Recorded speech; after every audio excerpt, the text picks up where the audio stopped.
Alright, this is getting nuts.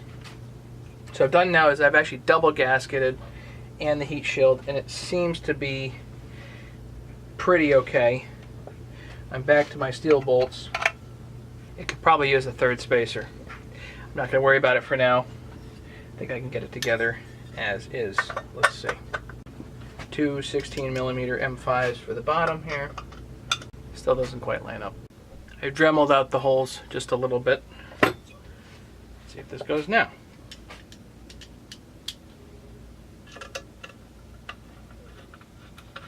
There we go.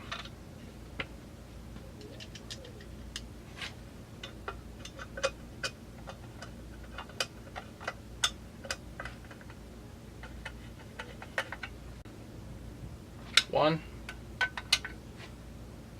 two. Spark plug. John, you can change this out if you want to. I'm just going to leave this with the regular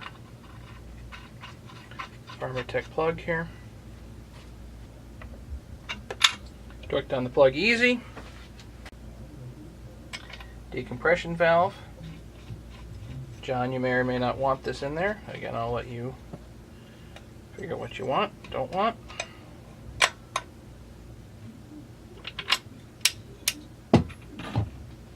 Rubber piece that goes here. There we go. You start looking to see what you got left. And if you got a circlip sitting around, you know you've got a problem. Long bolt, long funky bolt goes in over here.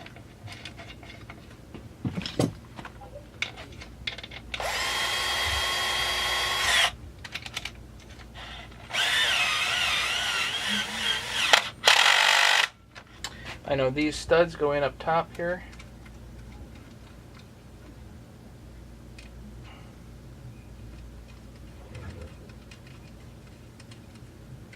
I think these caps go on them, or at least that goes on that one. Okay, so this impulse line, or this oiler line here, needs to have a spring inside of it and a little brass piece that goes right there. So a stiffener of some kind, and neither of the lines that I did had those things. So I'm just going to cut this off flush for now. John, you're going to need to replace this line. So here's the dog. There we go.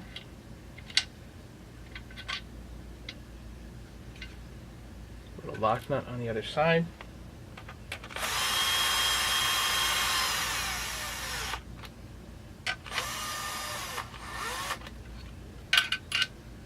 $8mm wrench here.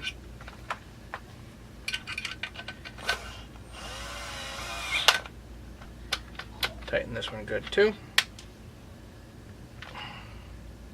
Dog's on. Let's put on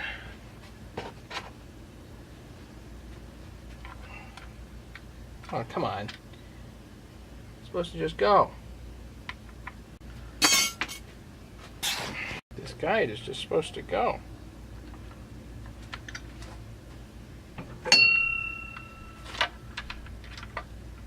Supposed to have to hit this with a hammer.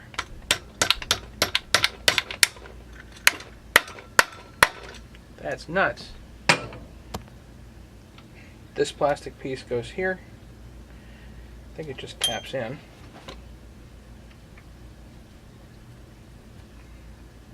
Just push. This chain catcher goes here. Bar plate. So it looks like another one of those chain guides should go under there, but the bar plate's covering it, so you may not need it. Small flathead screw.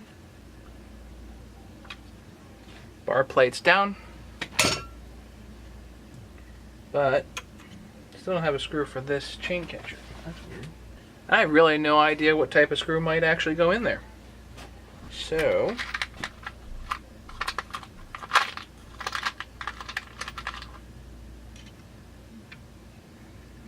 just gonna pick one. Coarse thread speed screw. Huh.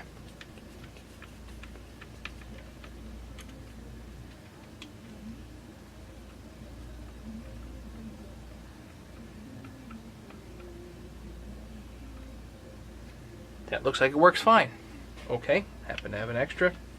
So we're missing that. In its defense, this one actually does have a functional chain brake. The 660s you gotta modify. How about a top cover? This top cover looks a little different than the ones that I'm used to. So this rubber piece here is superfluous.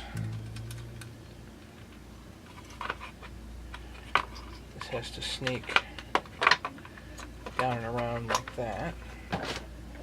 This piece looks like it goes here. No wonder that looks weird.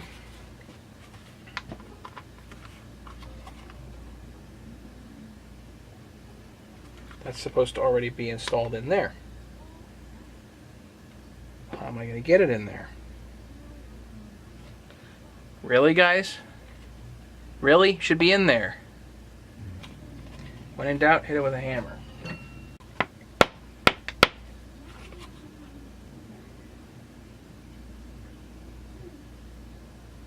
The dumb thing is hitting that with a hammer might actually work. That's pathetic. I'm sorry, guys. Pathetic.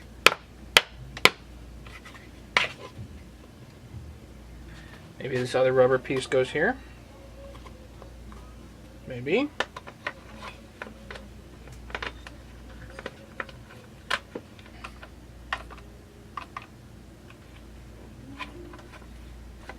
Okay, better.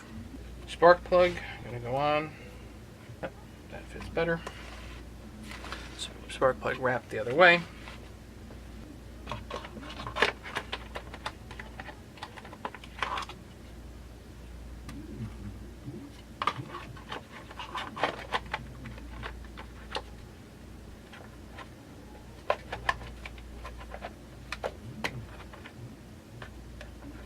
There. Top handle on.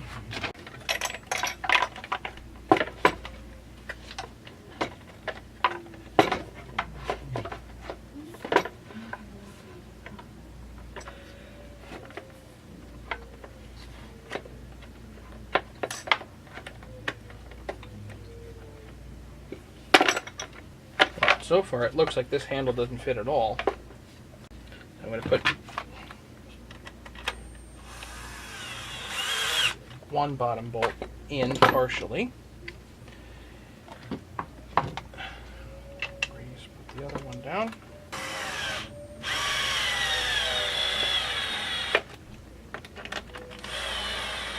Wow, that is an amazingly poor fit. These are the two longer speed screws.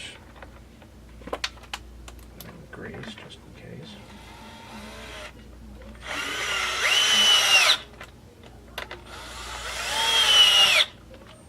We have the rubber piece on the side here.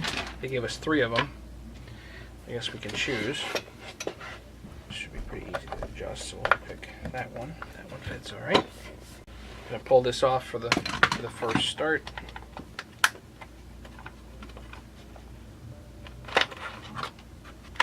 Gas. I think I messed at least one thing up. Had to do with the air filter. This piece here, I think there's supposed to be a rubber piece here, which is missing. I don't have it. So there's a missing rubber piece here, I think, and I'm pretty sure, since I've got 2 nuts that are remaining, so these hold down the carburetor. 2 bolts. Put them down. 2 nuts are down. Brake cleaner down the throat.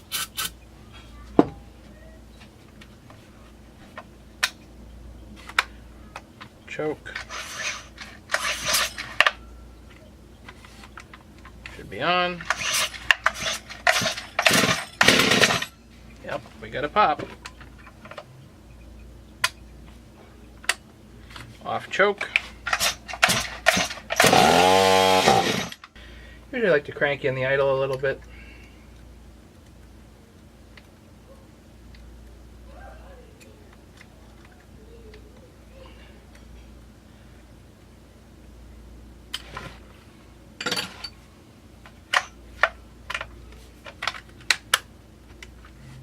Choke is on.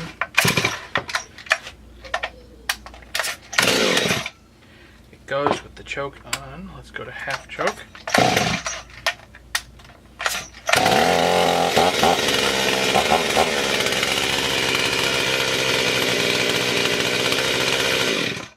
John, you have a saw.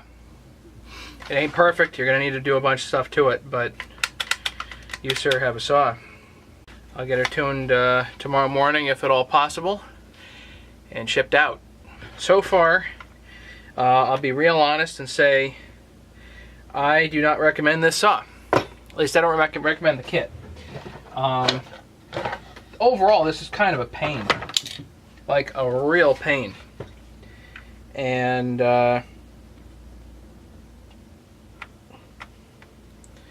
just put this cap in here.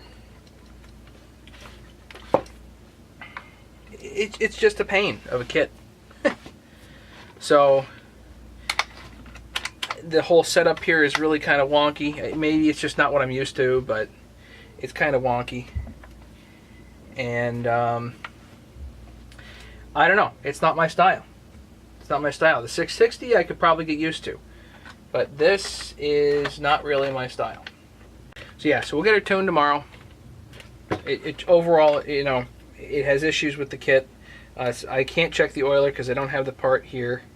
It seems functional. It definitely seems functional. Overall, just not my style. Not my style. But hey, you know, if you can make it work for you, all the more power to you. I'll just say, hey, best of luck and all that. So, for those people that are watching, might be good to remember to put the air filter back on. I actually like the switch here better than the 660. The 660 is a little more flimsy. Still an odd setup. There, that's better. A couple of bar nuts. There is room for an external dog here, which apparently didn't come with the kit. So, John, you can add that if you'd like. What else? It's not a bad looking saw. Just not super enthused with it, with the way it goes together. So, I'll just say this. Thank you, everybody, for bearing with me. This has been a long road to hoe, and there's been a lot of stuff that's kind of not gone according to plan here. And just thank you so much for watching, everybody. And stay tuned for the next video. The next one is going to be the 440 kit, which I hope is better than this one. Although, I don't know. I just don't know. So, thanks for watching. Don't forget to subscribe. Take care, everybody.